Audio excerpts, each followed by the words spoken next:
Missione romana per il Presidente della Regione Fedriga che ha incontrato il leader della Lega Salvini e la neoministra Gelmini per fare il punto sul piano vaccinale, al centro dei lavori anche i confini e i patti finanziari. Preoccupano le varianti del virus, in Regione si lavora per tracciare le mutazioni nel minore tempo possibile, così da isolarle e studiarle. Siamo andati nel centro di ricerca considerato punto di riferimento nazionale. Picchiava e minacciava la moglie davanti ai 3 figli minori. Dopo l'ennesimo episodio la donna non ce l'ha fatta più e lo ha denunciato. L'uomo è stato arrestato dalla polizia di Udine. Mauro Corona si infortuna in montagna durante un'uscita di sci alpinismo, è caduto procurandosi la rottura di una spalla, poteva darmi peggio, arrivano gli auguri di pronta guarigione dell'amica Bianca Berlinguer. L'ex attaccante bianconero Paolo Poggi compie 50 anni, il bilancio dell'attuale direttore sportivo del Venezia, della cavalcata in Europa, il rapporto con Zaccheroni, l'ultimo grande rimpianto clubinese.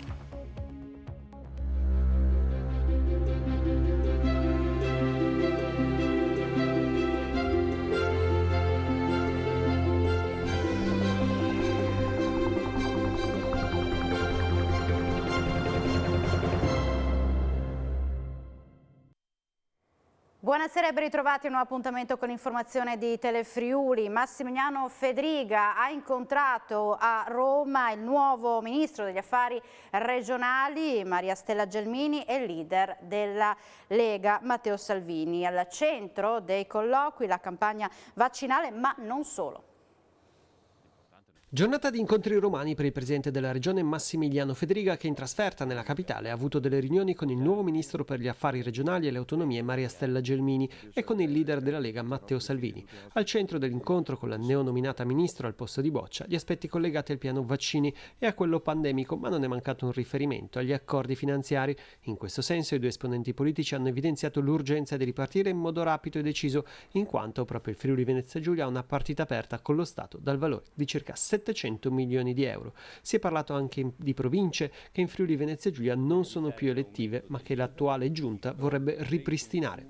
Nell'incontro successivo con il leader del Carroccio sono invece stati affrontati i temi collegati agli indennizi e in particolare il controllo sul confine con la Slovenia, e in questo senso Salvini, non è un segreto, punta ad avere il sottosegretario al Ministero dell'Interno. Si è poi parlato anche di vaccini con il presidente del Veneto, anche lui della Lega, Luca Zaia, che ha annunciato di essere pronto ad acquistare 27 milioni di dosi di vaccino. E a Udine in fiera questa mattina sono partite le prime vaccinazioni anti-Covid per gli over 80, tutti in fila dalle 8 del mattino. 252 ultra ottantenni si sono presentati per la prima dose. Partite in fiera a Udine le prime vaccinazioni di ultra ottantenni friulani, sono 252 le prenotazioni. Da soli o accompagnati da parenti hanno iniziato ad arrivare nel centro allestito al quartiere fieristico di Torriano di Martignacco alle 8 di questa mattina. Il primo appuntamento è stato attribuito oggi alle ore 8, gli anziani si sono presentati in questa struttura già con largo anticipo, quindi alle 8 c'era un po' di trambusto, insomma, però dopo la prima ora i flussi si sono ridimensionati, si sono creati percorsi più corretti, insomma più fluidi, sta andando direi molto bene. Non ci sono state disdette, neanche dell'ultimo momento, direi che sta andando molto bene, i flussi sono ben organizzati e scorrevoli. C'è gran voglia di vaccinarsi, le agende sono state aperte mercoledì scorso e dopo le prime 2 ore hanno già praticamente riempiti tutti i posti a disposizione, c'è una grandissima richiesta. Per quanto riguarda l'azienda sanitaria universitaria Friuli Centrale, le vaccinazioni proseguono in tutto il territorio, da Tolmezzo fino alla Bassa Friulana. Sono previste 750 inoculazioni agli over 80. Per mercoledì, infine, l'obiettivo è di vaccinare 900 persone tra Palmanova, Latisana, Mortegliano, Gemona, San Daniele, Codroipo, Tolmezzo e la Fiera di Martignacco. Felici e emozionati gli anziani che hanno raggiunto il quartiere fieristico di Martignacco per la prima dose del vaccino anti-Covid, si sentono più sollevati e soprattutto più sicuri, un traguardo che non vedevano l'ora di raggiungere. Siamo andati a sentirli. Allora, lei ha appena fatto il vaccino, è contenta? Come si sente? Sollevata un po' almeno. Aveva paura, voleva a tutti i costi? No, ci tenevo. Insomma, metà copertura, così hanno detto. Quanti anni ha? Posso chiederglielo? 85. Voleva fare il vaccino, lei lo aspettava? Sì, no, ho voluto farlo. Di dov'è lei? Di Molenuovo. E come si sente adesso? Bene. Bene? Sì. È contento? Sì. Grazie. Dopo devo ritornare adesso il 9 di marzo. Ma quanti anni ha? Tanti? Non si può dire quanti? Non si può dire, dopo degli 80, sono del 36, che quasi conti dietro 6 squai. Non dai quasi 85 stanno. Senta, e va a vaccinarsi, è contenta? Cosa significa? Mi hanno detto di fare questa cosa e la faccio, ma no. Sai, io cerco di 20 dopo. Cercale a lei. Come viveva questo periodo in attesa del vaccino? Particolarmente a casa sostanzialmente, insomma, no? Che un po' di preoccupazione, perché l'età c'è, insomma, qualche acciacco anche, no? E quindi sostanzialmente a casa quasi recluso, diciamo. No? Adesso si sente un po' più libero con il vaccino? Proprio del tutto no, perché sappiamo che ancora non è che abbiamo risolto il problema, quindi aspettiamo la seconda dose e poi vedremo come andrà, insomma. No? Quanti anni ha? 83. È arrivato da solo in macchina? Sì. E Dio. Quindi lei guida ancora tranquillamente, è arrivato qui da solo ed è contento di vaccinarsi? Certo. Non aspettava... Magari prima. Magari prima? Bene. Allora buona vaccinazione. Grazie. Dopo San Vito al tagliamento, le vaccinazioni anti-Covid per gli ultra ottantenni sono partite anche a Pordenone e a Maniago. Nella città Sonnoncello la prima dose è stata somministrata questo pomeriggio. Le liste d'attesa per la prima e la seconda dose raggiungono aprile e maggio. Dopo la partenza di ieri a San Vito, anche a Pordenone è cominciata la vaccinazione anti-Covid per la popolazione ultraottantenne. Alle 3 in punto di questo pomeriggio, nella struttura di Via Piave a Torre, è stata effettuata la prima somministrazione agli anziani dell'area pordenonese. Tante le persone che si sono prenotate e la lista è arrivata nella città Sonnoncello fino ad aprile. Questa è la nostra stanza in cui diluiamo il vaccino per gli ultraottantenni. Oggi cercheremo di vaccinare circa 120 persone e siamo attivi con 4 ambulatori, 2 con la presenza di un medico, 1 con un'infermiera e un ambulatorio con 2 colleghi assistenti sanitari che vaccinano.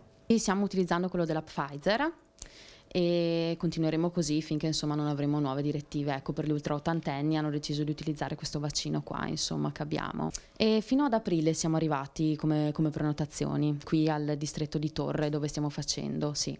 Domani sarà la volta di Spilimbergo e in generale nel Friuli occidentale le prenotazioni raggiungono addirittura il mese di maggio. Oltre che a Pordenone questa mattina è partito anche a Maniago e domani partirà a Spilimbergo. Maniago fanno mattina e pomeriggio e qui a Pordenone invece cominciamo dal pomeriggio. E dobbiamo considerare che ogni persona per poter essere vaccinata deve eseguire anche la seconda dose, per cui ci sarà la seconda dose fra 3 settimane. Quindi per immunizzare una persona abbiamo bisogno di 1 mese e mezzo. E le persone che cominciano oggi faranno la seconda il 9 di marzo. Ed è vero, siamo a maggio con gli appuntamenti. Le mutazioni del virus e i vaccini, questi temi trattati oggi dal vicepresidente della Regione Riccardo Riccardi, il quale ha sottolineato la grande risposta della popolazione alla campagna vaccinale.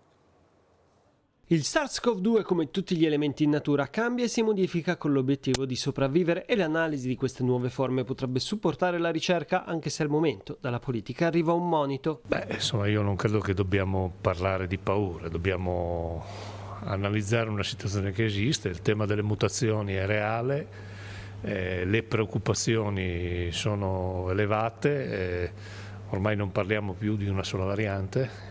Parliamo anche di altri casi che nel nostro paese ci sono. Questo deve aumentare l'utilizzo di queste competenze, di questi strumenti che fortunatamente sono a disposizione nell'individuare questi fenomeni e fare in modo che questi possano essere tracciati nel minore tempo possibile in maniera che possano essere in qualche modo isolati. La sfida sono i vaccini via maestra per uscire quanto prima dalla crisi. C'è stata una prova estremamente importante, questo significa che le persone hanno capito, i cittadini hanno capito e si stanno rivolgendo alle strutture pubbliche con grandi numeri e noi stiamo cercando di dare quella risposta affrontando un fenomeno che il Paese non conosceva in termini di dimensione e di capacità di vaccinazione, quindi è uno sforzo che l'intero sistema Paese e le regioni stanno facendo, devo dire, con grande impegno e grande generosità. E il vice governatore Riccardo Riccardi assieme all'assessore alla ricerca Alessia Rosolen sono stati in visita al laboratorio di Aria Science Park che si occupa di analizzare le mutazioni del SARS-CoV-2. Macchinari in grado di sequenziare il genoma del SARS-CoV-2. Area Science Park è uno dei cuori della ricerca per individuare le mutazioni del virus che ha messo in ginocchio il mondo. I laboratori sono in grado di analizzare i tamponi che arrivano dall'azienda sanitaria e poi di mettere a disposizione in maniera libera, a patto che anche i risultati vengano messi a disposizione della comunità, i dati che emergono, consentendo quindi di trovare una cura o un vaccino. Sicuramente è una battaglia continua e noi pronti a mettere a disposizione tutta l'infrastruttura messa a punto molto recentemente qui in Area Science Park, quindi la piattaforma di genomica e di epigenomica, che consiste per l'appunto in una serie di strumenti ad alta innovazione per il sequenziamento del virus e un associato data center per l'immagazzinamento dei dati prodotti e l'analisi degli stessi e la messa a disposizione poi alla comunità tecnico-scientifica per l'analisi successiva. Il laboratorio di genomica ed epigenomica di Area Science Park è una facility dedicata alle analisi di sequenza su DNA ed RNA e genotipizzazione. Credo ci siano due dati importanti da sottolineare. Il primo è l'investimento che è stato fatto in tempi non sospetti rispetto a uno di quelli che sono gli aspetti fondamentali del futuro, che è appunto il sequenziamento dei genomi.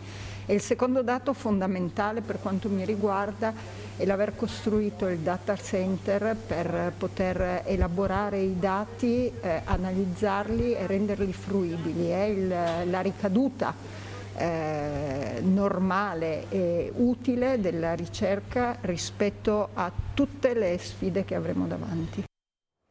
I dati dei contagi e dei decessi da Covid oggi sono 10 nella nostra regione. Su 5.702 tamponi molecolari sono stati rilevati 175 nuovi contagi con una percentuale di positività del 3,07%. Su 2.380 test rapidi antigenici invece sono stati rilevati 85 casi, 3,57%. Scendono a 60 ricoveri nelle terapie intensive e anche quelli in altri reparti, 396. Calano le persone in isolamento che oggi sono 9.015. Travolta dalla sua auto, una donna di 70 anni di Trieste ha perso tragicamente la vita questa mattina in via Bonafata nel capoluogo giuliano. La pensionata Barbara Durante aveva posteggiato a bordo strada lungo una ripida via. Ha cercato di mettere in moto la vettura senza riuscirci. A quel punto è scesa e ha aperto il cofano per cercare di capire se ci fosse un guasto. Allora che la macchina si è mossa per cause che restano da accertare e l'ha travolta, causando le lesioni fatali. Sul posto i vigili del fuoco, i sanitari e la polizia locale. La seguiva ovunque, anche quando faceva la spesa, tormentandola nel posteggio e vicino a casa. Così un cittadino tunisino di 49 anni residente a Udine è stato arrestato venerdì scorso per maltrattamenti in famiglia commessi nei confronti non solo della moglie ma anche dei figli minori della coppia. Allontanato dalla casa familiare con divieto di avvicinamento anche un quarantenne camoranense residente a Udine per maltrattamenti e violenza sessuale. L'uomo la vessava, la umiliata in molte occasioni anche a causa delle sue numerose relazioni amorose che intratteneva con altre donne, nonché costringeva la donna a subire atti sessuali malgrado la sua strenua posizione. Le indagini sono state eseguite dalla squadra mobile della questura di Udine. I carabinieri hanno arrestato e portato nel carcere di Pordenone Alessandro Zanusso, ex consigliere comunale e candidato sindaco di San Quirino. La Corte d'Appello di Trieste ha confermato la condanna a 4 anni e 6 mesi di reclusione per tentata estorsione continuata e lesione aggravata già decisa in primo grado dal Tribunale di Pordenone. Aveva minacciato di morte e percosso il proprio socio ed era stato riconosciuto colpevole in primo grado dal Tribunale di Pordenone. Nel pomeriggio di ieri, in seguito alla sentenza definitiva della Corte d'Appello di Trieste, l'imprenditore Alessandro Zanusso, 40 anni, ex consigliere comunale di San Quirino, dove si era anche candidato a sindaco, è stato arrestato dai carabinieri del nucleo investigativo del Comando Provinciale di Pordenone, in base all'ordine di carcerazione emesso il 12 febbraio dalla Procura pordenonese, a firma del procuratore Raffaele Tito. La Corte d'Appello, infatti, ha confermato la sentenza già emessa dal Tribunale di Pordenone nel marzo del 2019, che prevedeva una pena di 4 anni e 6 mesi di reclusione per i reati di tentata estorsione continuata e lesione aggravata nei confronti dell'ex socio, anche lui quarantenne. I fatti risalgono al 2016, quando i carabinieri di Aviano avevano dato il via a una serie di indagini coordinate dal PM Maria Grazia Zaina, in base alle quali era risultato che tra il 2012 e il 2016 l'ex socio era stato costretto, attraverso minacce di morte percosse a opera dell'arrestato, a versare denaro euro per ripianare i debiti dell'attività imprenditoriale in misura maggiore rispetto a quanto dovuto. Zanusso, che in passato era già stato destinatario dell'obbligo di dimora, è stato associato al carcere pordenonese, dove dovrà scontare la pena di 4 anni e 6 mesi. 2 donne sono finite in manette alla Tisana dopo aver tentato di rubare in alcune abitazioni. Si tratta di 2 persone domiciliate nel campo nomadi di Portogruaro, già aggravate da precedenti. La coppia è stata fermata dai carabinieri mentre era in procinto di lasciare la Tisana, subito dopo aver tentato il furto in una casa di un 21enne del luogo che ha sorpreso le ladre, riuscendo a sventare il colpo e a metterle in fuga. Le arrestate di 31 e 20 anni provenendo da un'altra regione senza giustificato motivo sono state anche sanzionate per aver violato il divieto che non permette gli spostamenti tra le regioni. Con la convalida dell'arresto le 2 donne sono state sottoposte all'obbligo di dimora a Portogruaro, riceveranno inoltre il foglio di via obbligatorio. Allarme nella notte per una persona che non dà più notizie di sé. Si tratta di un uomo di Amaro che non ha fatto più rientro a casa. I vigili del fuoco di Tolmezzo e Udine hanno attivato una base per le ricerche con l'unità di comando locale. A denunciare la sua assenza è stata la moglie, che ha dato l'allarme quando il marito non ha fatto rientro a casa come di consueto. Si sono attivati immediatamente i pompieri del distaccamento di Tolmezzo per le ricerche, allertati anche i carabinieri della compagnia del capoluogo Carnico. L'uomo ha lasciato a casa il telefono cellulare e le chiavi dell'auto. Chi ha informazioni deve chiamare subito il 112. È stato colpito dal calcio di un bovino, infortunio sul lavoro per un uomo questa mattina in un'azienda agricola Plasencis di Mereto di Tomba, nella zona di via Prati della Villa. L'uomo è stato colpito al torace quando erano da poco passate le 8:30, le sue condizioni sono serie ma non sarebbe in pericolo di vita. L'uomo immediatamente soccorso è stato trasportato con l'elicottero sanitario all'ospedale Santa Maria della Misericordia di Udine. Sul posto sono tenuti anche i carabinieri della compagnia di Udine. Oltre 30 le ispezioni eseguite dai carabinieri dei NAS nei presidi delle guardie mediche in Friuli Venezia Giulia, 2 le segnalazioni all'autorità sanitaria per altrettanti servizi di continuità assistenziale risultati non a norma. Sono 31 i controlli eseguiti dai carabinieri del nucleo antisofisticazione e salute di Udine nei presidi sanitari delle guardie mediche del Friuli Venezia Giulia, 5 in provincia di Trieste, 2 in quella di Gorizia, 7 nel Pordenonese e 17 in provincia di Udine. Il monitoraggio eseguito d'intesa con il Ministero della Salute era finalizzato all'accertamento della regolare conduzione dei servizi sanitari di continuità assistenziale che sono caratterizzati dall'erogazione di prestazioni mediche e sanitarie in orari notturni e nei giorni festivi. In 2 casi è scattata la segnalazione all'autorità sanitaria perché sono state rilevate irregolarità, in un caso per una guardia medica della provincia di Udine e in un caso per una guardia medica della provincia di Gorizia. Su tutto il territorio nazionale i militari del NAS hanno evidenziato criticità strutturali e organizzative in 99 sedi oggetto di ispezione. Sono state denunciate 19 persone all'autorità giudiziaria e altre 85 segnalate all'autorità amministrativa e sanitaria regionale. Le problematiche riguardano in generale carenze igienico-sanitarie, tecnologiche, organizzative e strutturali, dovute anche ad ambienti con muffa e umidità, carenza di vie di fuga, locali senza accesso per persone disabili e servizi igienici non funzionanti.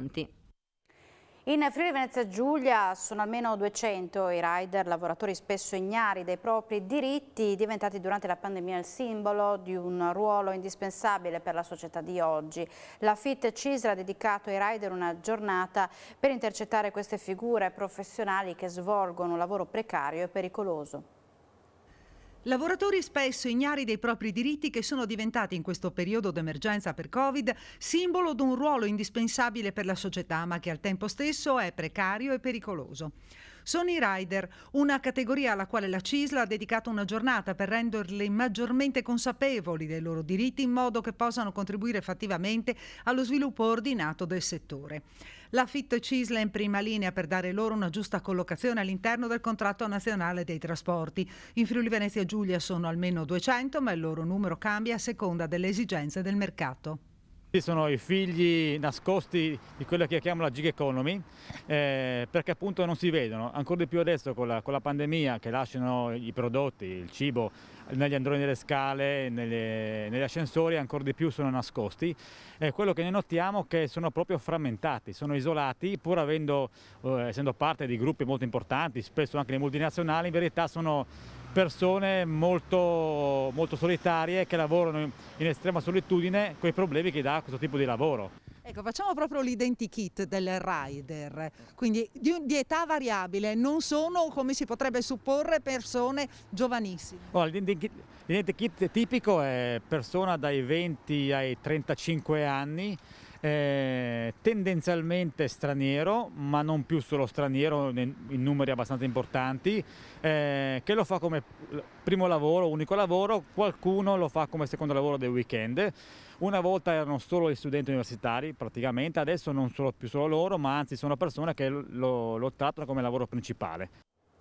Chiude in pareggio di 238 milioni di euro il bilancio di previsione del Comune di Udine approvato dalla Giunta, e per il 2021 non si prevede un incremento di tasse sui servizi che eroga.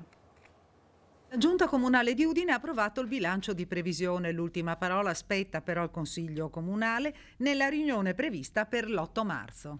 Pareggia in 238 milioni di euro, è un bilancio che si forma su dei punti fissi che sono importanti, cioè servizi, livello dei servizi inalterato, protezione sociale inalterata, pressione tributaria stabile, e turnover del personale garantito nel triennio e alto livello di investimenti. Questi sono i punti fissi.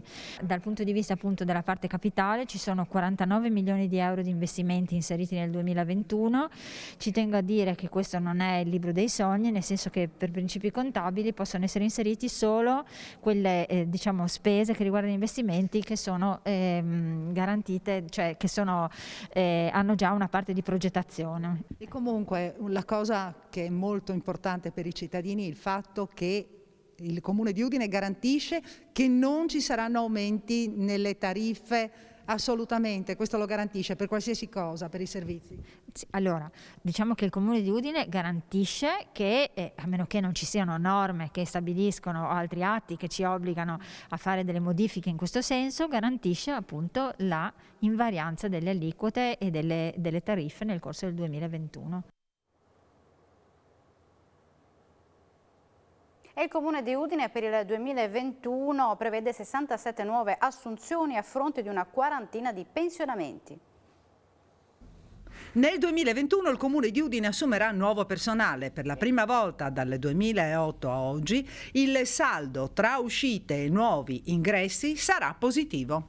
Quest'anno avremo 29 persone in più di quelle che usciranno. Questo significa nuovi concorsi, specialmente nell'area tecnica, ma anche assistenti sociali, anche polizia locale, e poi tutta una serie di figure, e all'interno di queste figure ricordo che completeremo anche l'assunzione delle cosiddette categorie protette. Daremo corso a questa serie di concorsi, ma anche di avvisi attraverso il Centro per l'Impiego per aumentare la dotazione organica. Ecco, già avete stabilito i numeri anche per quanto riguarda la polizia locale, no? Che da tempo chiedeva di avere un incremento? Sì, abbiamo fatto già diversi concorsi in questi anni e continueremo altri 4 quest'anno, 12 assistenti sociali e poi soprattutto tecnici, quindi un concorso da dirigente tecnico laureato, un concorso da funzionario tecnico, quindi anche questi laureati, architetti, ingegneri, urbanisti, eccetera, e poi anche C-tecnici, persone diplomate, periti, geometri, eccetera, proprio per dar corso a questo ingente programma di investimenti che l'amministrazione ha rinnovato anche quest'anno e per gli anni futuri. Disavventura per Mauro Corona, che nel fine settimana si è rotto una spalla cadendo durante un'escursione. Su Facebook arrivano gli auguri di pronta guarigione della conduttrice del programma Carta Bianca, Bianca Berlinguer. Fine settimana da dimenticare per Mauro Corona. Sabato 13 febbraio lo scrittore scultore di Erto si è rotto una spalla cadendo malamente durante un'escursione sulla neve. Nonostante sia un grande esperto, Corona, munito di sci e bastoncini, è scivolato su un pendio procurandosi alcuni lividi e la frattura della testa dell'omero. Ieri mi sono danneggiato una spalla, ha raccontato su Facebook, ma potevano essere entrambe le spalle, ma anche la testa. Morale, sono fortunato. E oggi sono giunti, sempre via Facebook, gli auguri di pronta guarigione di Bianca Berlinguer, ancora in attesa del via libera dei dei vertici RAI per poter riospitare il collegamento satellitare corona al programma di approfondimento del martedì Carta Bianca. L'alpinista era stato allontanato dalla trasmissione dopo aver definito gallina la sua amica conduttrice durante un aspro diverbio e nemmeno le scuse sono servite a farlo riammettere in onda. Un grande abbraccio a Mauro Corona, ha scritto Bianca Berlinguer su Facebook, che neanche stasera potrà essere con noi e che sulla neve delle sue amate montagne è caduto e si è rotto una spalla e fratturato la testa dell'omero. Più volte nei mesi scorsi Bianca Berlinguer si era detta mortificata e dispiaciuta del provvedimento adottato dall'azienda pubblica. Ecoforum, presente e futuro dell'economia circolare in Friuli Venezia Giulia. Il 18 febbraio la diretta di Lega Ambiente Friuli Venezia Giulia, ospiti gli attori della raccolta dei rifiuti, ARP, aziende e amministrazioni regionali e locali. La Regione Friuli Venezia Giulia è tra le più virtuose nella gestione dei rifiuti urbani. Dal 2016 supera la soglia di legge del 65% di raccolta differenziata. Il 22% dei comuni ha una produzione di secco residuo inferiore ai 75 kg per abitante annuo, valore che colloca la nostra regione al terzo posto tra quelle italiane. Ci sono comunque margini di miglioramento nel futuro, valorizzando e generalizzando alcune prassi virtuose, aprendosi a nuove sperimentazioni e allargando l'orizzonte della riflessione. Di questo si parlerà durante la seconda edizione regionale di Ecoforum, evento online dedicato all'economia circolare. L'appuntamento è per giovedì 18 febbraio dalle 10 alle 13 sulla pagina Facebook Lega Ambiente FVG e sul sito della Nuova Ecologia. Sarà Cristina Sgubin dell'Osservatorio regionale dei rifiuti, dei sottoprodotti e dei flussi di materiali di ARPA FVG ad aprire i lavori. Durante la prima sessione dell'Ecoforum i rappresentanti dei gestori dei rifiuti del Friuli Venezia Giulia sono invitati ad intervenire anche sul tema della qualità del materiale raccolto. Come associazione abbiamo sviluppato 12 proposte che presenteremo appunto giovedì, che mirano alla riduzione della produzione dei rifiuti, in primis al miglioramento della qualità dei conferimenti e al tasso effettivo di riciclo, ma poi anche l'utilizzo di queste materie prime riciclate in nuovi processi produttivi che abbiano un mercato.